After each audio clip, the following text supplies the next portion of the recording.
D7812, confirm visual lock on the target fragment. This sample is a minor piece of debris recovered near SCP-076-1 following the 2034 incident. We require detailed crystallographic analysis. Initiate the X-ray diffraction sequence immediately and report the primary lattice structure identification. Focus heavily on any non-baryonic signature returns. Target visual confirmed, Doctor. Initiating sequence. The screen is showing high interference, almost like the X-rays are being scattered randomly. Initial lattice structure identification is failing to populate.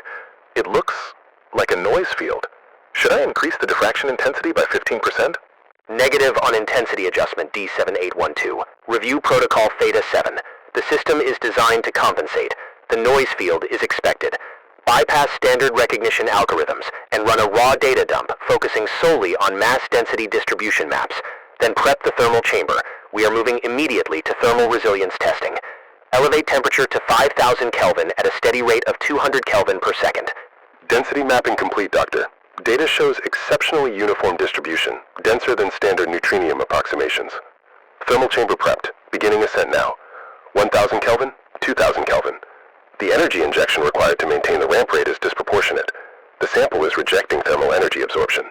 Hold steady at 5,000 Kelvin, D7812. We are confirming the theoretical heat dissipation rate.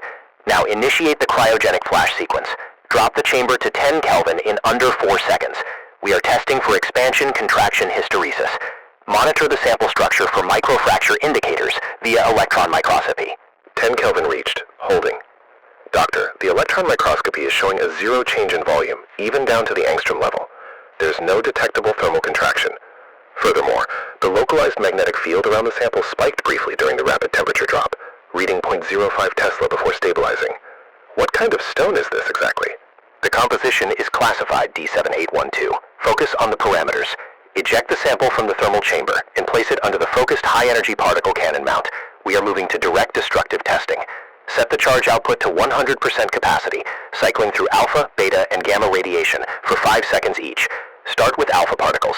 Alpha particle stream active. 5 seconds elapsed. Switching to beta. 5 seconds elapsed. Switching to gamma. Doctor, the containment field around the sample is registering massive energy spikes. The sample is rejecting 99.98% of the incoming radiation. The gamma stream is reflecting back onto the emission housing and causing system overload warnings. We are burning through the energy buffer rapidly. Deactivate the cannon immediately, D7812. We have sufficient data points regarding particulate energy resistance. Now perform a localized isotopic scan using the secondary mass spectrometer head. Focus on detecting any elements heavier than ununenium, or any unusual temporal displacement signatures within the material structure. We are looking for exotic matter pathways. Mass spectrometer running. Doctor, the scan is generating a stable reading for iron-56 and silicon dioxide, but there are multiple transient signals across the heavy end of the table. They appear and vanish too quickly for proper sequencing, registering for only milliseconds. It's like the decay chain is sped up.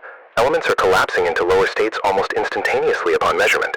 That confirms hypothesis gamma 2. Cross-reference those transient spectra against the Hume fluctuation logs from the last 10 minutes. Specifically look for any correlation between the spike in magnetic activity during the cryogenic drop and the brief appearance of the heavier elements.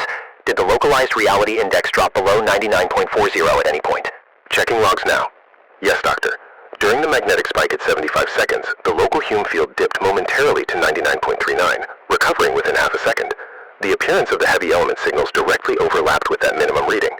Does that mean the material itself is pulling the baseline down? It implies the material benefits from low reality anchors, D7812. Prepare the hypersonic resonance dampener rig. We need to assess its fundamental frequency response. Initiate a sweep starting at 5 kHz, increasing logarithmically.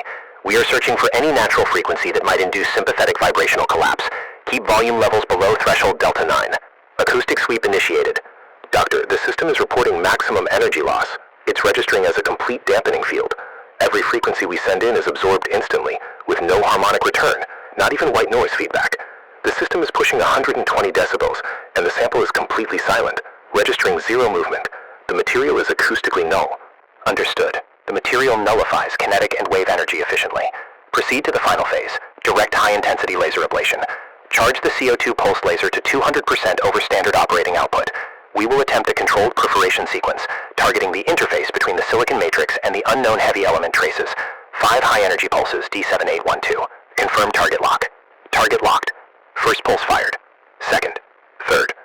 Doctor, Doctor, the laser beam is reflecting entirely. We are achieving zero thermal penetration. The reflected beam intensity is 99.9% of the input signal. Furthermore, the containment field is showing microscopic blackening where the reflected energy struck the inner lining. The fragment is converting the laser energy into a type of spatial distortion shield. A spatial distortion shield. Fascinating. D7812, this is the final attempt. Bypass the reflective compensation systems and charge the laser array to 500% emergency capacity. Activate pulse sequence 6 times consecutively with maximum frequency. We need an aperture, however brief. Immediately record any change in localized Hume field during this extreme stress. Execute now. 500% reached. Firing. 1, 2, 3, 4. System failure, Doctor. Laser array power conduits have vaporized. Containment system integrity is stable, but the internal temperature gauge is reading 15,000 Kelvin momentarily before falling back to ambient. The fragment is intact. No damage whatsoever.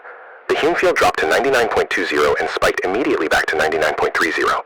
Analysis complete, D7812. The data clearly indicates that the structural integrity of this material is not derived from conventional physics, but rather from a baseline reality manipulation effect, specifically rejecting rapid energy transfer or structural distortion by maintaining a highly stable internal Hume anchor that fluctuates inversely with external stress. We cannot break it. Prepare the fragment for retrieval and containment relocation. Fragment secured, Doctor. Given the resistance level observed, if we manage to synthesize this material, would it be possible to create armor plating that can withstand, hypothetically, a full tactical nuclear device, or at least contain extremely hostile entity instances? Hypothetically, D7812, yes, that is the ultimate goal. However, until we understand the mechanism maintaining the localized Hume stability, synthesis is impossible. We now proceed to data collation. You are relieved. Experiment termination is confirmed.